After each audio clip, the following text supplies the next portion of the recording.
እኔ ማለት ነው ፋሚሊ ማርያምን በጣም የደበረኝ ነገር ያኔ 3.6 ሚሊዮን ቪው አለው 2 ሚሊዮን ቪው ያለውና ስንት ሚሊዮን ቪው አለው ማበይቴና ፋሚሊ ከልቤ ነው።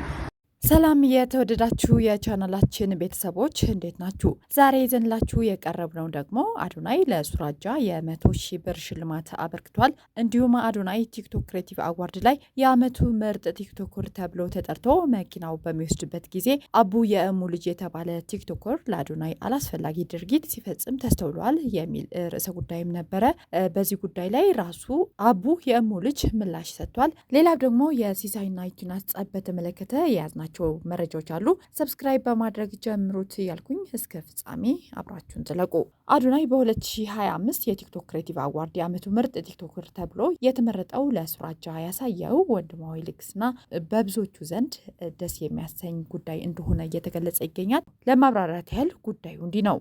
ሱራጃ የተባለ ወጣት ከ700,000 በላይ ፎሎወሮች ያሉ ሲሆን ኦኬ ፓስታ ጭላሎ አዋርድ ላይ ቻሌንጅ ሰጥቶት ነበረ። ቪዲዮም ከ300 ሚሊዮን በላይ እይታ አግኝቷል። ጭላሎ አዋርድ ላይም ተሸላሚ መሆን እየቻልኩኝ ጭራሽ ስሜ አልተጠራም ብሎ እያለቀሰ ይህንን ቪዲዮ ይለቃል። እስኪ ቪዲዮን አይተነው እንመለስ። እኔ ማለት ነው ፋሚሊ ማርያምን በጣም የደበረኝ ነገር ያኔ 3.6 ሚሊዮን ቪው አለው 2 ሚሊዮን ቪው ያለውና ስንት ሚሊዮን ቪው አለው ማበይቴና ፋሚሊ ከልቤ ነው።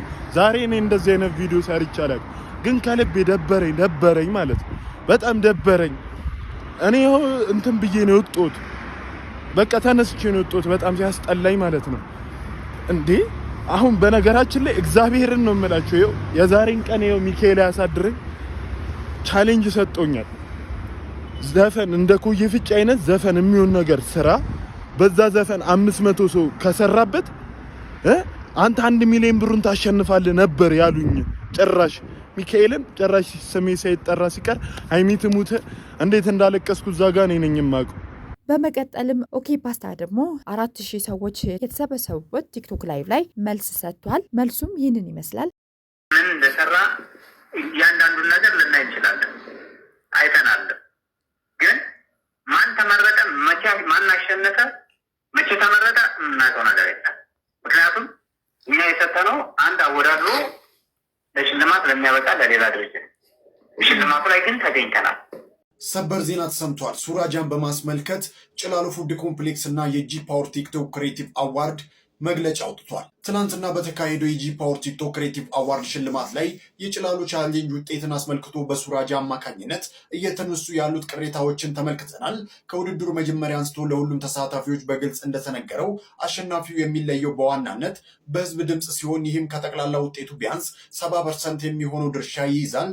የድምፅ መስጫ ጊዜ ሲጠናቀቅ ሱራጃ ማግኘት የቻለው አጠቃላይ 772 ድምፅ ብቻ ነው።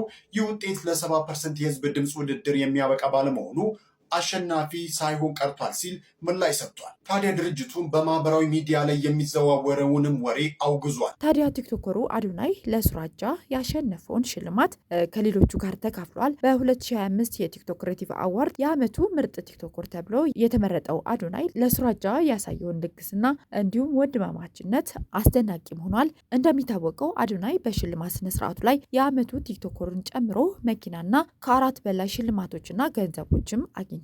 ከዚህ ድል በኋላም ለሱራጃ አንተ አሸናፊ ነህ በማለት 100,000 ብር እንደሚሰጠውም ቃል ገብቷል። ይህንን ተግባር ትልቅ ከወንድማማችነትና የተፎካካሪ ክብር በመጠበቅ ትልቅ ልግስና አድርጓል። እስኪ ቪዲዮን አይተነው እንመለስ። ሱራጃ ወንድሜ ይህ ቪዲዮ አይቼዋለሁ፣ ልቤም በጣም ተነክቷል ስላየሁት ማለት ነው። እውነቴን ነው የምልህ እና በጣም ጎበዝ ሰው ነህ፣ በጣም አሪፍ ሰው ነህ። አንድ ቀን ደግሞ ፖስት ያልከው ቪዲዮም አይቼዋለሁ እኔን ታግ አድርገህ ማለት ነው። እና አይዞህ ልልህ እፈልጋለሁ። ይህ አዋርድ አሸነፍክ አላሸነፍክ ምንም ልዩነት የለውም። በልብህ አንተ አሸናፊ እንደሆን ካመንክ ምንም የሚጎልብህ ነገር የለም፣ ማሸነፍም አይቀርም ወንድም አለም። እና ይህን በማስመልከት ማለት ነው እኔ ካሸነፍኩት 100,000 ብር ላንተ መስጠት እፈልጋለሁ። ቢካዝ አሸናፊ እንደሆንክ በልቤ ጠንቀቄ ስለማቀው 100,000 ብር ልሰጥ እፈልጋለሁ ወንድም አለም። እወድሃለሁ። ስልክ ቁጥር በውስጥ ጻፍልኝ፣ ሜሴጅ አድርጌልሃለሁ። አሁን እወድሃለሁ። ቻው ሌላ ጉዳይ አቡ የእሙ ልጅ የተባለ ግለሰብ ቲክቶክ ክሬቲቭ አዋርድ ላይ አዶናይ የመኪና ተሸላሚ በሚሆንበት ሰዓት ይህንን ልጅ ተንደርድሮ ሲመጣ ይታያል። ምስሉ ላይ ብዙ ሰዎችም በሶሻል ሚዲያ ላይ መነጋገሪያ ርዕስ አድርገውት ነበረ። እንዲሁም የአቡ የእሙ ልጅ የተባለው ግለሰብ ላይ ብዙ ሰዎችን እየሄዱ እንዴት እንደዚህ አይነት ነገር ታደርጋለህ? እንዴት አዶናይ ለመደብደብ ታስባለህ? የሚሉ ጥያቄዎችም በኮሜንት ማስነሳት ይጀምራሉ። ሰዎች ወዳልተፈለገ ነገር እንዳሰቡትም ይገነዘባል። ይህ አቡ የእሙ ልጅ የተባለ በቲክቶክ ላይ ወጥቶም ጉዳዩ እንደዚህ አይነት መልእክት እንዳልነበረውም አስደምጦናል። አይተነው እንመለስ።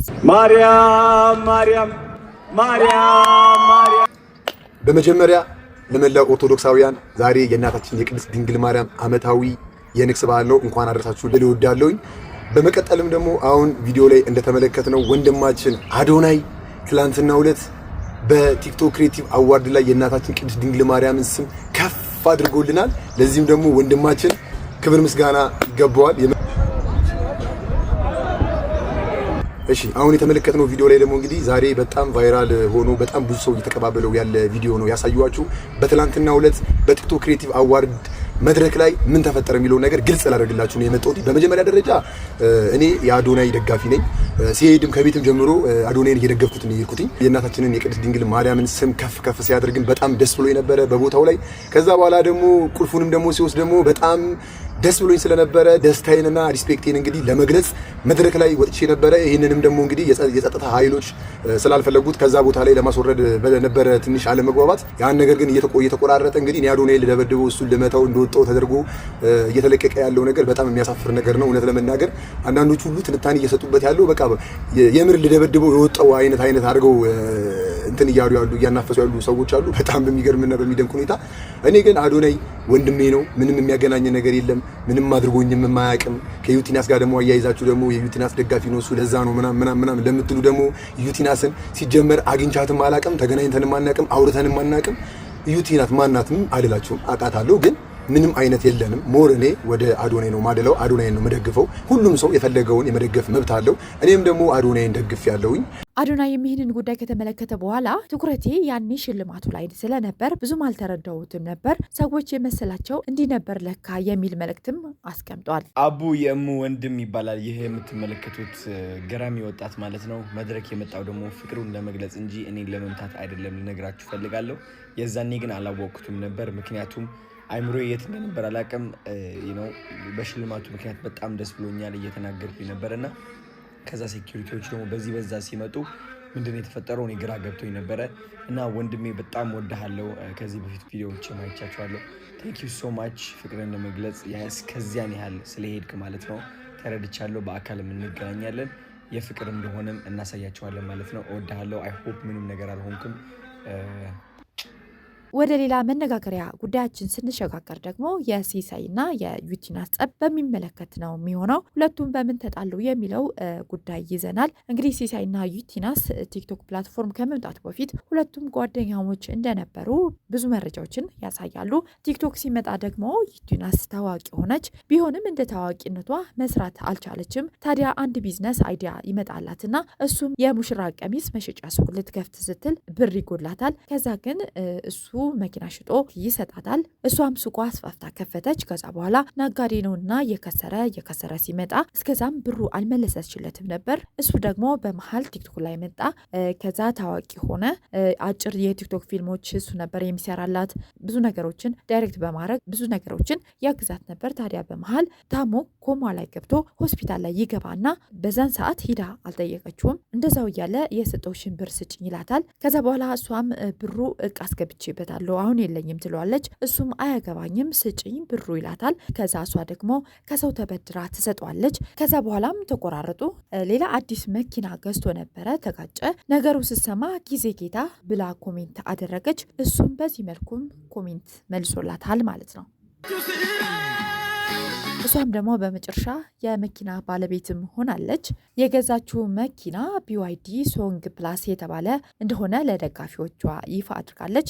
በቲክቶክ ክሬቲቭ አዋርድ ታጭታ እንደነበር ይታወቃል። አዶናይ ያሸነፈውን ዩቲናስ ደግሞ አዲስ መኪና በማግስቱ ገዝታ በደጋፊዎቿ እገዛ እንደሆነም ተናግራ ነበረ። ዩቲናስ በምሰጡኝ ድጋፍና ማስታወቂያ ሰርቼ ይህንን የመሰለ መኪና ልገዛች እያለሁ ስትልም ተናግራለች። እንኳን ደስ ያለሽ የሚልም መልእክት አስተላልፈልናታል።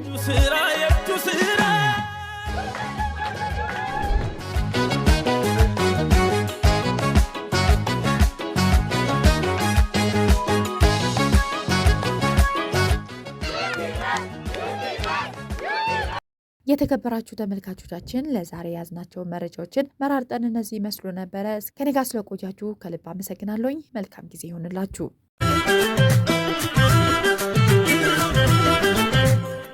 አቶሮማን ሸገ ሌሎ ሆዳ በረከ አቶሮማን አታመሩ ላይ አለው ላይ ባከ ይረሳ ዘጓት አደ